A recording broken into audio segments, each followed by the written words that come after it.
Welcome back into the Pick and Roll NBA podcast with Jet and Sap, presented by Full Press Coverage. Sap, it's only Wednesday, and it's been a wild week in the NBA, and it's all centered around the Brooklyn Nets, which isn't that surprising considering they're one of the most dysfunctional franchises in the league, and they had a very turbulent offseason, and the regular season has been no different.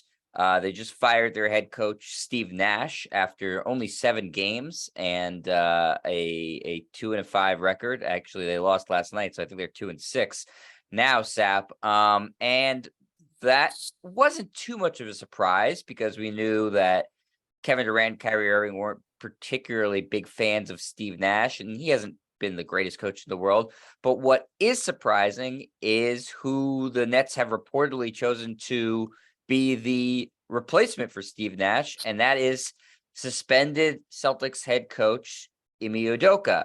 The reports came out yesterday, basically about an hour after Nash was fired, that Udoka was who the Nets had tapped to be their next head coach. They then talked to the Celtics about it. The Celtics gave him essentially free rein to just go ahead and take that job, and weren't going to seek any sort of compensation, even though he's technically still under contract with the Celtics.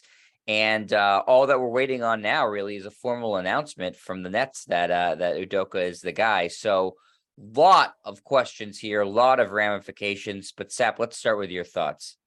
Well, first of all, I don't know if you've been listening to me for the last several months, or at least since Ime Udoka was suspended, but that doesn't come as a surprise to me. I just figured that the next landing place for Ime Udoka would be in Brooklyn, because before he became Celtics head coach, he was an assistant under Steve Nash as an assistant coach with Kyrie Irving and Kevin Durant on that squad, and I think they already formed some sort of relationship. I get the feeling that as soon as he was suspended by the Celtics, that the Nets had the clock on for Steve Nash, and that from that point forward, they were vetting Ime Udoka. And once they got the green light that they could get him without compensation and that everything was going to be, I guess, somewhat good. I mean, there's going to be some backlash once he's announced as the new head coach of the Brooklyn Nets. At least I would think there would be, that the clock was ticking on Steve Nash, and then only the Nets could win a game, then fire a coach, have an interim coach step in, and then lose. Like, that's the opposite of what normally happens. I'm not surprised at all. And I'm not surprised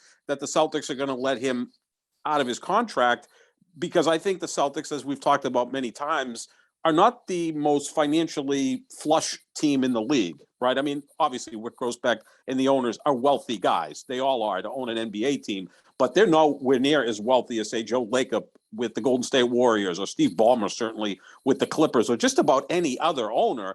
And I think that Udoka had somewhere around 4 years remaining on his contract at $3 million a year. Let's say it's $12 to $15 million that they still owed him. They're out from under that now, and that's real money for them. For billionaires, that's normally a rounding error, like for Steve Ballmer or Joe Lacob or any other wealthy owner. For the Celtics, I think it's a little bit different, because they just don't create as much revenue as those teams, because they don't own their own arena. And their TV deal with NBC Sports Boston is good. The national TV deal is really good, but it's going to be great in a few years. And a lot of these teams are still trying to recover from the pandemic. I think that's why they suspended him back in September. They were on the hook for half of his salary. They penalized him the other half. And I think they were just waiting for the opportunity that someone wanted him. They'd let him go. They'd be out from under the contract. And I think they don't want the drama of trying to negotiate for a second-round pick. I mean, heck, if Danny Ainge was still here running things, I'm sure he would have started with, we want Kevin Durant for Ime Udoka, and then they'd work from there. And somehow he would have got a second-round pick, or maybe he wouldn't. Maybe the Nets would have balked at that, and it would have been more drama, and this could have carried on forever. Just remember, even when the Celtics traded for Kyrie Irving, how long it took to finalize that deal, because they were hemming and hawing over, a second or a first-round pick with the Cavaliers. That was back 5-6 years ago. So I think it worked out that the Celtics get out from under Ime Udoka, but I'm not surprised at all that he's going to be the next head coach of the Brooklyn Nets, because, first of all, Brooklyn is a scumbag organization, so he fits right in with Kyrie Irving and the rest of those guys. I mean, compared to the Nets, the Lakers look like the Spurs under Popovich and Tim Duncan in terms of stability, right? I mean, that's just a a complete tire fire in Brooklyn. I can't think of a worse organization in all of sports, with the possible exception of the Washington Commanders, who are now going to go up for sale finally. So Brooklyn will Browns, take maybe. over last place. The Browns are really bad too. Yeah, I mean, it's one thing, like the Lions don't win in football. I get that. But they don't embarrass themselves, right? Like the ownership isn't embarrassing. You don't hear crazy things about players. Dan Campbell's kind of a lovable loser as the head coach. With the Nets, it's like, and I know we're going to get into it a lot more about Kyrie Irving. He is the biggest piece of crap in all of professional sports, and he's kind of at the forefront of that organization. But I'm not surprised at all that Udoka is going to be the next coach of the Brooklyn Nets. It kind of makes sense to me because you knew he was going to come back. The big thing is, what exactly did he do to get suspended by the Celtics? We still don't know. And I think you put out a really good tweet yesterday saying, are the Celtics the moral police by suspending him? Maybe he didn't do as heinous a thing as we all anticipate. I know the Brooklyn Nets just, don't give a crap about anything and just want a guy who, by all accounts, is a good head coach. Yeah, Sap, it's one of those scenarios where I think both those teams look really bad, and the only way that I see this is it's one of two things, Sap, and potentially both. The Nets are, like you said, a scumbag organization, and they're hiring a guy who was not treating women in the Celtics organization with respect. In fact, was making them feel uncomfortable, cheated on his fiance, all that sort of stuff. So if you're a woman who works in the Nets organization, you can't feel good about that today. Again, we don't know the extent of it, or it's the Celtics way overreacting to something that really was, unprofessional, but not something that worthy of, essentially banishing the guy. So both teams, I think, look bad today, and one team, depending on how much more we find out about Udoka, is going to look far worse. But I don't think the Celtics players are particularly happy today too, Sap. I don't know if you saw this, but just a couple minutes ago, the Boston Globe published an article from Adam Himmelsbach where he talked to Marcus Smart about his reaction. And Marcus Smart is the longest tenured Celtic. And so his voice carries a lot of sway with the organization. He's not happy. He said to Himmelsbach, obviously, we wish he was here, referring to Ime Udoka. We have no control over that. It definitely sucks. I guess it was deemed that whatever happened was enough for him to not be the coach. But I guess that's not enough for him to not be a coach somewhere else, obviously. His name got slandered, and he'll probably never coach again. And a couple of months later, he's going to be the coach of one of our biggest rivals. It's tough. It makes no sense, but we can't control that. We have to control what we can control. I love the team here. I love the coaching staff. I love Joe Mazzulla. So my two biggest questions from that, Jet, is what do the players know? How much do they know about what happened?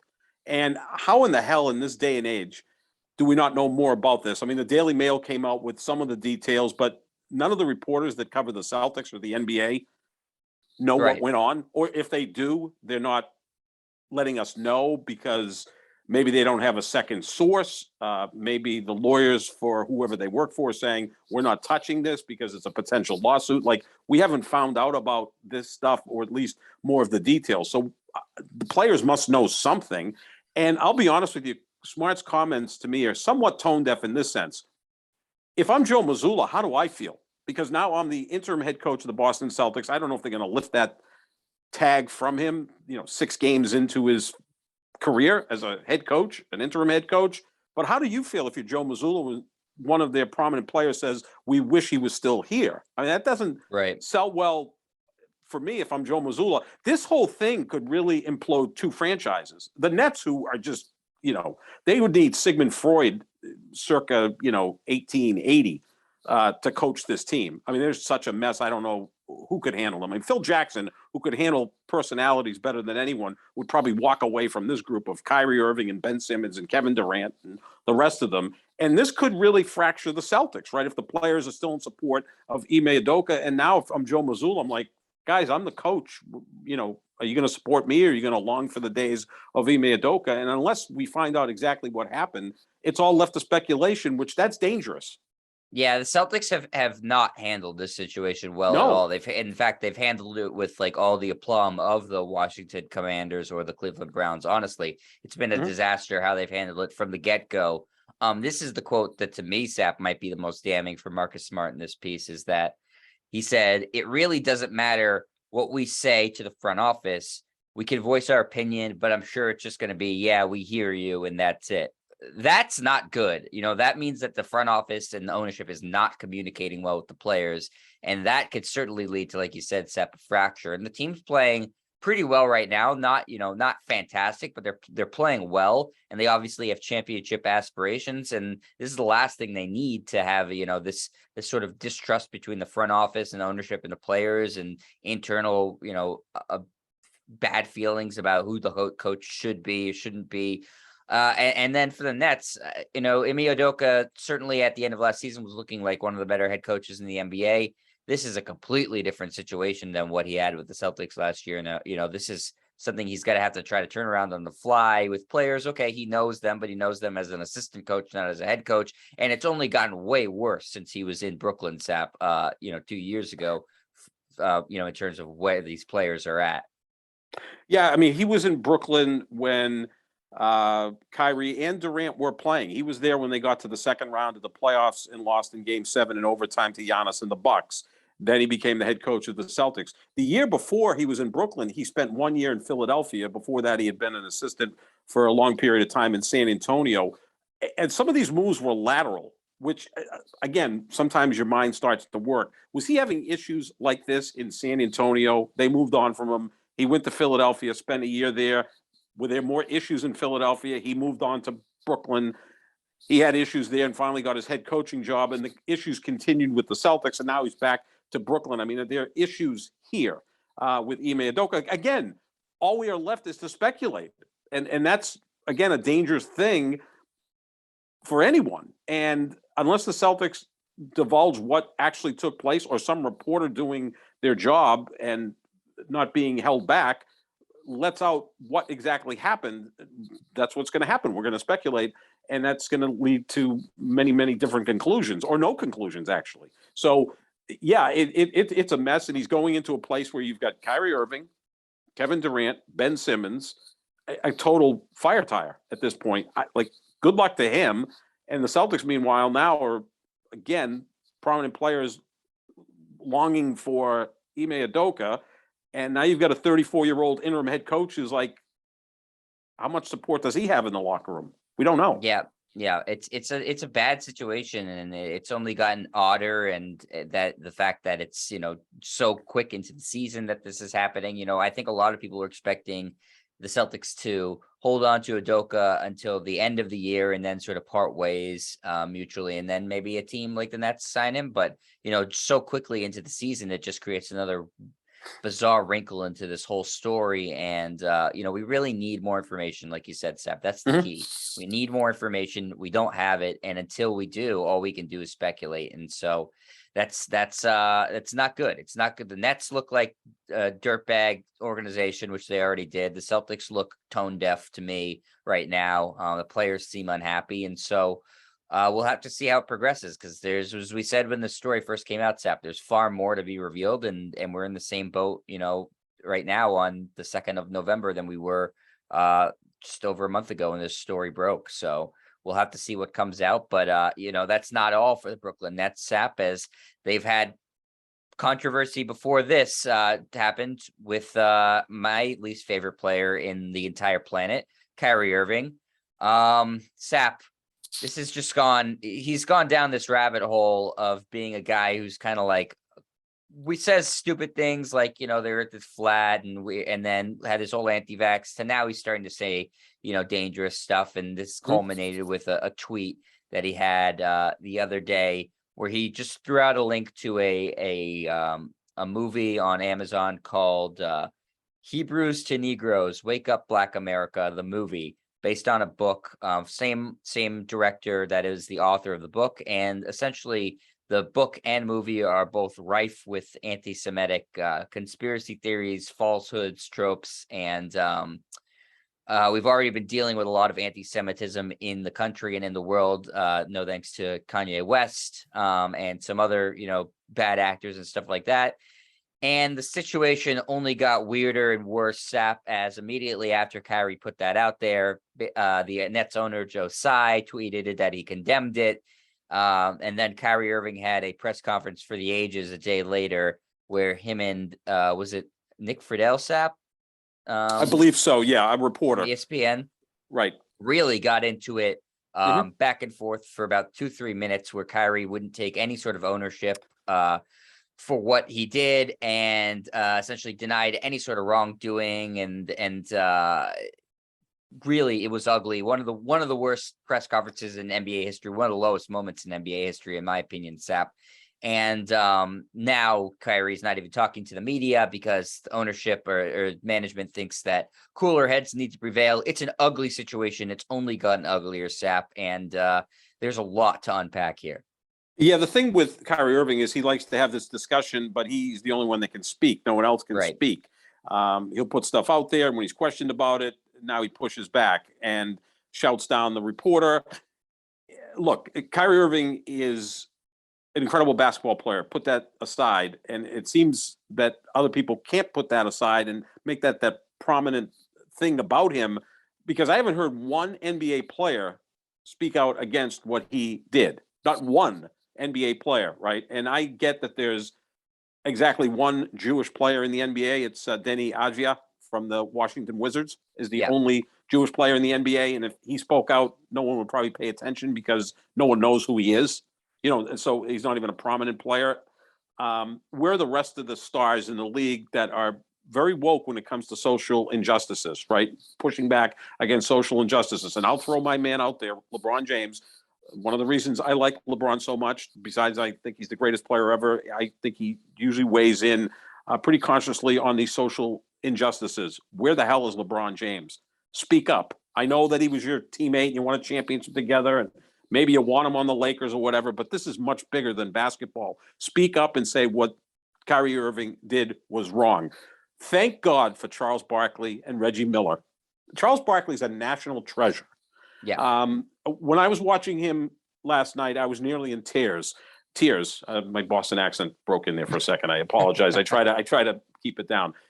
That man, and I've said this before, in all of my years of watching sports, covering it, enjoying it, the three best broadcasters that I've had the privilege to watch, Howard Cosell, back when I was growing up, John Madden, and Charles Barkley, for all different reasons. I mean, talk about three guys that were a lot different from each other. But the one thing they were is, first of all, Madden was incredibly insightful and just so entertaining. Barkley's insightful and entertaining, but he really sunk his teeth into this. And Cosell was just so unique when he was doing what he did back in the 60s and 70s and the way he stood by Muhammad Ali.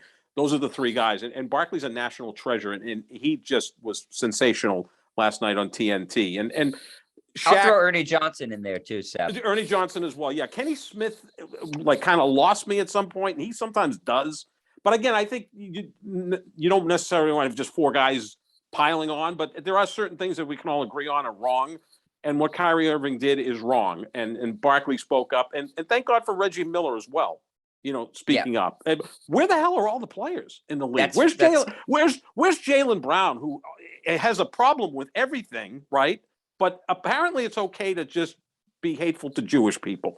If someone had bashed gays or women or blacks, everybody would run to support them, and rightfully so. But because you're bashing Jewish people, that's okay. And this is a league that the commissioner is Jewish. He hasn't spoken up. Sure, a bunch of owners, too. Bunch of owners. Joe Lacob of Golden State, Steve Ballmer with the Clippers. Mickey Aronson. Mickey Aronson. Yeah, Mark Cuban with Dallas. There's a half a dozen owners right there, and none of them have spoken up. They just all look. I think that Kyrie Irving is kind of almost like David Koresh. It almost feels like he has this mystical power over people because he's a phenomenal basketball player that everyone's like, oh, Kyrie's this deep thinker. He's a piece of shit is what he is. And, he should be suspended, fined, and talked to, right? And I'm kind of going off in 9 million directions here, but you remember Deshaun Jackson a couple years ago, the football player who was, spewing the same type of hatred. Julian Edelman, who this to me is Julian Edelman's greatest achievement, not winning a Super Bowl MVP and being a great football player. He reached out to Deshaun Jackson and said, let's have a conversation. Because obviously Julian Edelman is Jewish. Right, brought him to the And Holocaust Museum, if I'm remembering correctly. Exactly. Where is someone to do that? An owner, even an owner do it. I don't know if it has to be an NBA player again, because there's one Jewish player in the NBA and no one knows who he is. Yeah, we're not particularly good at basketball, Sap. No, I guess not. Well, Amari Stoudemire. That's true. Jewish. We got Amari. No, he got Amari Stoudemire, and he spoke up. He said he's wrong and he should apologize. Good for Amari Stoudemire. Where's LeBron James? Where is he? And this is the guy who has to speak up, and this is my guy, and I'm disappointed. And the thing is, too, Kyrie Irving plays in a city that has the largest amount of Jewish population in the world, New York, followed by Jerusalem, followed by Los Angeles. So LeBron plays in Los Angeles, and supposedly the Lakers want Kyrie Irving. Like, you would think someone would speak up. It's frustrating, Sap. That's the word I keep coming back to with all this stuff, is that, it's frustrating. And even before the Kyrie thing with the Kanye West stuff, not nearly enough people were speaking up and saying, this is wrong, this is bad. There's obviously as a Jewish person, again, I don't practice, but my parents are Jewish. I am Jewish, and I look at it as a cultural thing, not really a religious thing, but a cultural thing. The misconception I think a lot of people have about Jewish people, amongst many, is that there's a lot of us. There's really not. I mean, we're a very, very small percentage of the global population. There's very few of us actually. So, that's a large misconception. And so that makes it even harder, because there's a lot less people to speak out. Like, we really need other people to speak out and say this is wrong. And, I've prided myself on being somebody that, can look at a situation if somebody is being intolerant of gay people or transgender people, black people, women, whatever, it's calling it out. And Jewish people do have a history of being activists, and especially Jewish people and black people working hand in hand in the civil rights movement. And, the people who hate Jewish people and hate black people, this is what they want. They want to tear us apart, and they want to have us divided, but you can't fall for that. And Kyrie Irving is as much of a as he thinks he's a free thinker and stuff, is a sucker. I mean, I think he's a piece of shit too, Sap. I do, but at the end of the day, I think he's just a sucker. He believes everything he reads. Any conspiracy theory that he reads, he buys into, and that's. P.T. Barnum would have a field day with Kyrie Irving. He'd be able to sell him whatever the hell he wanted. But again, to your point, Sap, it's frustrating that guys like LeBron James or Jaylen Brown aren't speaking out, and it's left to the people like Reggie Miller and Charles Barkley, who aren't players anymore, to have to say something. And I was really happy that they did, because they are very prominent voices in the media, but we still need more people. And Kyrie needs to be, what he did needs to be condemned amongst his peers. Not just people who are broadcasters, but amongst his peers. That's the more powerful condemnation in my mind. And so, yeah, it's frustrating to see that there's a real lack of any sort of mobilization to say, hey, this is wrong, or somebody to reach out to Kyrie, like you said, and hey, let's have a discussion, because it's really, once we lose that communication factor as, human beings, and we can't talk to each other and be able to have an open conversation and dialogue, then we're really lost as a species, Sap, because what Kyrie Irving did in the press conference, to me, was far more disgusting even than that initial tweet, because he was unwilling to have a conversation or a dialogue about it, completely unwilling to shut it down, was shouting down the reporter. Essentially, he was saying he was being dehumanized. He was dehumanizing the reporter, mocking him. On one hand, he's saying, I have this great platform. On the other hand, he's saying, you guys are making up that I have a platform. So it's complete bullshit. Everything he says. He's always the victim. Out of the guy's mouth, he's always the victim. No matter what.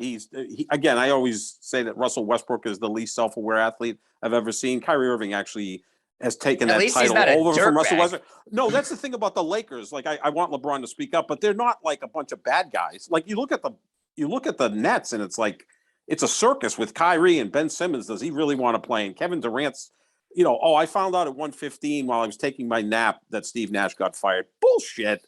And You he was knew like, was "Oh going to yeah, get it fired. sucks. It's such a shame." Yeah, You yeah, he seems asked so for him to be broken fired up in by the it. offseason. Right. Yeah, I mean, just like that team is in a whole other stratosphere. And Sap, I'll say this too, they're about their general manager, Sean Marks, too, pulling Kyrie from media coverage. That's such a cowardly move. He called it a fuss. I mean, again, maybe because he's Australian, Sean Marks, I believe, and maybe that's just a word that they use, fuss. Like in our vernacular, fuss means it's just like this minor problem, just a It sounds fuss. like much ado about nothing to me. Right. That's the way, That fly basically, what the phrase circling is. around my head is just a fuss. It's I can swat it away. Like this was a fuss that one of the biggest stars in the league is propagating this nonsense. And I know we've compared Kyrie Irving to Aaron Rodgers. Rodgers is full of himself as well, but I don't think he would ever go here. In fact, I know he wouldn't go here. I think the apt comparison to Kyrie Irving is actually Kurt Schilling. Like I think Kurt Schilling is a hateful. I don't find Rodgers being hateful. I think he's on ayahuasca. He's kind of this, kind of like a hippie, but he's got his own set of issues. But I don't find him to be a hateful guy. No, I would compare them at this point. No, I don't think so. Different type of crazy. But with Kyrie, like he's going to keep playing. And look, now the Nets games, you're going to have, and I hope it continues that Jewish people are going to show up in protest of Kyrie Irving. If more comes out about Ime Udoka, women may show up protesting. So, let's just wait for the next net to criticize the LGBTQ community or to criticize blacks, and we'll have more people there protesting. But for some reason, no one's really speaking up for the Jewish people. That's the part that really infuriates me. And again, I'm Italian American. I'm Roman Catholic, but I have a lot of Jewish friends. You're one of my best friends, and I know this has to hurt. When something like this takes place and that people believe it, right? That anybody that's a Holocaust denier, to me, I can't even have that conversation. That's way worse than the earth is flat. That's kind of silly and maybe it's cute. Maybe okay, no, this like guy's I said, just having a bad day. With Kanye, Kyrie, you can basically they're interchangeable at this point. Oh yeah, Antonio Brown is the third, partner of that troika.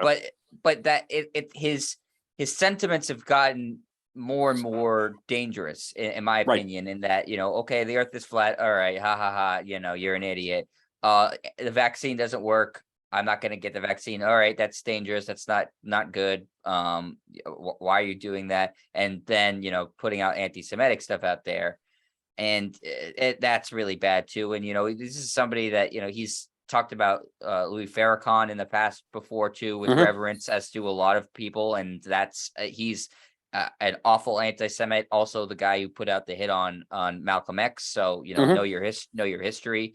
He's no friend of the black people either.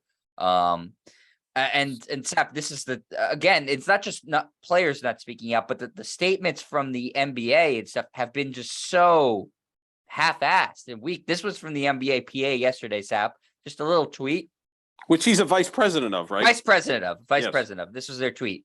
Anti-Semitism has no place in our society. The NBA PA is focused on creating an environment where everyone is accepted. We are committed to helping players fully understand that certain words can lead to hateful ideologies being spread. We will continue to work on identifying and combating all hate speech wherever it arises.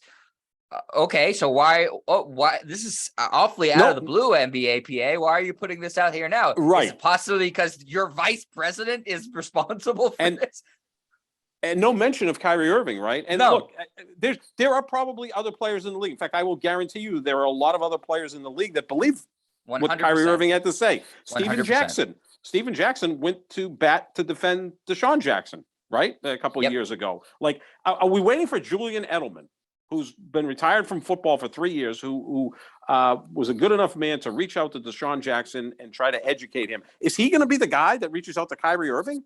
And good luck with that, because trying to have a conversation with that Julian guy. Edelman can't be the Jewish ambassador for everything. No, it almost feels the Jewish ambassador to pro sports, Julian Edelman. Like, let's give him a position, right? Like, why not? Because he seems to be the only guy who has the intelligence and the balls to do this. Like, I cannot believe that however many owners in the NBA that are Jewish haven't spoken up, especially like Mark Cuban, who I think at this point in life is doesn't really care what he says. Why not Adam Silver, Seth? The commissioner of the freaking league is Jewish. Speak up. Speak up. Are they all frightened of Kyrie Irving? Again, he reminds me of David Koresh. It's like he has this mystical power over everyone, which Is that's it like even is it a crazier. brotherhood of players, Seth, Yes. that they're Well, so it's players. unwilling Yeah. to go Yep. against another player? Like, okay, with the Absolutely. Robert Sarver stuff, we all agreed. Dirtbag, and the Donald Yes. Sterling stuff, dirtbag, should get out of the league. Yep. No one wants them here. They don't have a place in the league. The players were so quick and I applaud them in rallying behind that cause to get those guys the hell out of the NBA. Successfully, in both, we're still waiting for the Suns to be sold, but they're going to be sold. And marching for George Floyd. Absolutely. We're all in support of that. So we know they can do it and are willing Yes. to do it. But when it comes to one of their own, the players, they're unwilling to do it. So that doesn't make you an activist. You can't pick and choose when you're going to be an activist. You have to be, you're either for equality and support of all people or you're not. And you're against bullying. Frustrating. You're against bullying across the board, right? Like if you're in school and you're in high school and a certain group are being bullied, you're there to support them, but you've also got to support anybody else that's bullied. You can't pick and choose the people that you're supporting. Exactly. That is a great point, Jet. We're here to support all, but for some reason, the Jewish people just kind of they can fend for themselves, right? Well, that's the narrative. Absolutely, Sepp, and it's that, and it's the fact that again, it's one of their own. It's a players, but either you're either for what's right. You're either for what's right or you're not. Right, what's right doesn't matter who says it, Sap. You say exactly. what's right or it's wrong. It doesn't matter. It doesn't matter if it was LeBron James who said it. He would never, because I don't think he has that type of hate in his heart, and I think that he's a very good person. Kyrie's, like you said, a piece of shit. But even if it was the most powerful player in the league, wrong is wrong, right is right. This is not there's a little gray area here. What he did was wrong. What he did subsequently was wrong. Say it. Right. Yeah, don't come up with this like half-assed thing from the Players Association and not even name Kyrie Irving. So now if I'm a player who's never spewed this hatred, I'm like, they're just kind of lumping us all together, which I'm not cool with that either. Like, where's Malcolm Brogdon, who's a social justice warrior, right? Why doesn't he speak up? Obviously, Jaylen Brown.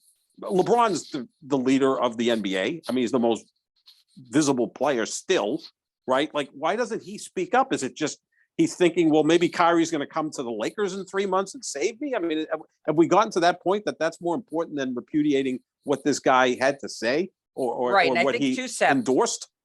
You're 100% right. And I think too, a lot of this onus, and it shouldn't be, but is now on the reporters. Some of them are beat reporters and they don't feel comfortable doing this, but I do feel like they need to do what Nick Friedel did and press the players on it, not just Kyrie Irving, press other players on what their thoughts are, make them say something, make them be committal if they're going, and then you see what their true colors are.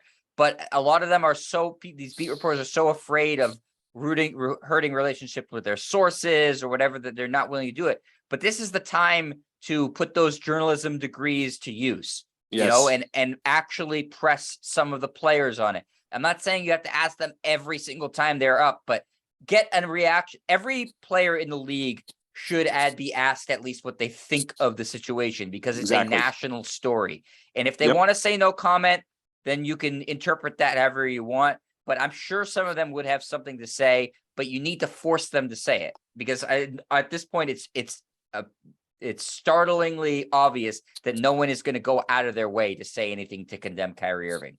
And in kind of wrapping this all up, Jet, you now have the Nets with two hot button stories, right? You've got Kyrie and you've got Ime Udoka. Maybe in their crazy mind, they're like, well, we've got two of them. Hopefully it makes both of them simmer down a little bit, because Ime Udoka might think, yeah, let's keep this Kyrie Irving story going, because they're not going to ask me about what I did or didn't do in Boston. And maybe the Nets are saying, well, we've got Ime Udoka, so let's kind of take the attention off of Kyrie because he's a crackpot. Let's put it on Ime Udoka. And like, it's now you're juggling two different things. I mean, this would be as if the Patriots had Aaron Hernandez in 2013 serving time in jail, waiting for a trial, and also some other crazy thing happened to the franchise. right? So now you got two stories. So sometimes we don't have the capability as journalists or podcast hosts or just people in general of managing two stories at once or two thoughts at once, let alone two stories. So maybe the Nets in there somehow are brilliant by having all of this stuff happening so that we can't concentrate on one. But you know what? People are better than that. And again, Charles Barkley is a national treasure, as is Reggie Miller. Those two guys, commend them both for speaking up. Where the hell are the current players to speak up? Not a single one of them did. Yeah, it's gross and it's very upsetting, not just as a Jewish person, that's because, listen, that's a very small part of the way I identify myself. Again, it's a cultural thing, but I don't practice. I don't really celebrate many, if any, of the holidays. It's just sort of like who I am. But as a member of human society, it's upsetting. Right. I would feel equally upset if there was something that happened where a player said something racist and players didn't speak out, or anti-Muslim, anti-Christian, anti-Buddhist. I just, people need to support other people, and when they stop doing that, that's a really bad sign. Now, Kyrie identifies himself as a Muslim, but in other ways he seems to be a Buddhist, and I don't know what. And the then he hell talks is about in his Jesus head. all the time too, Sap. Right.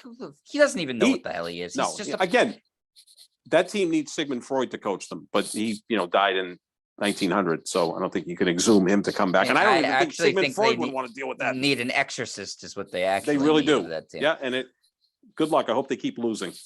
Yeah. I'm relishing every loss. I tweeted this out, and I saw you responded to it, Sap, too. I'm not a type of person that likes to wallow in other people's misery. I don't think that that is a good way to live life, but I can't help it. Every time that he plays poorly and they play poorly, I'm happy. Really. Yep. I'm watching every single one of their games, box score watching, or if it's on TV watching, and just rooting for them to fail. And I think, we're wrapping up here, but if I don't know how they don't have many, but I don't know how you could be a fan of the Nets right now and not feel disgusted.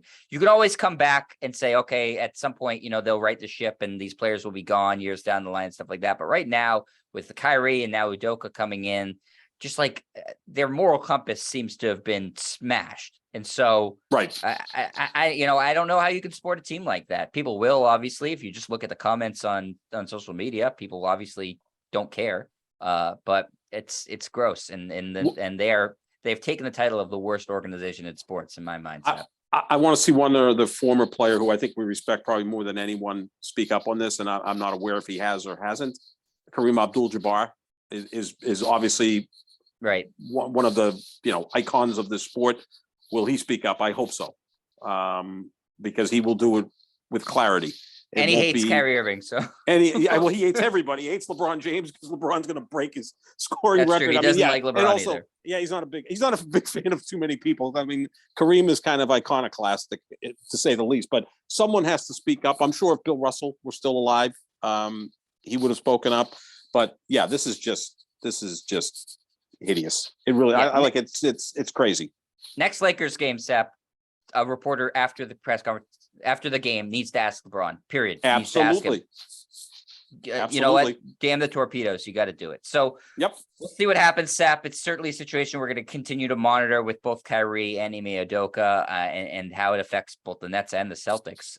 So lots to talk about, obviously, here.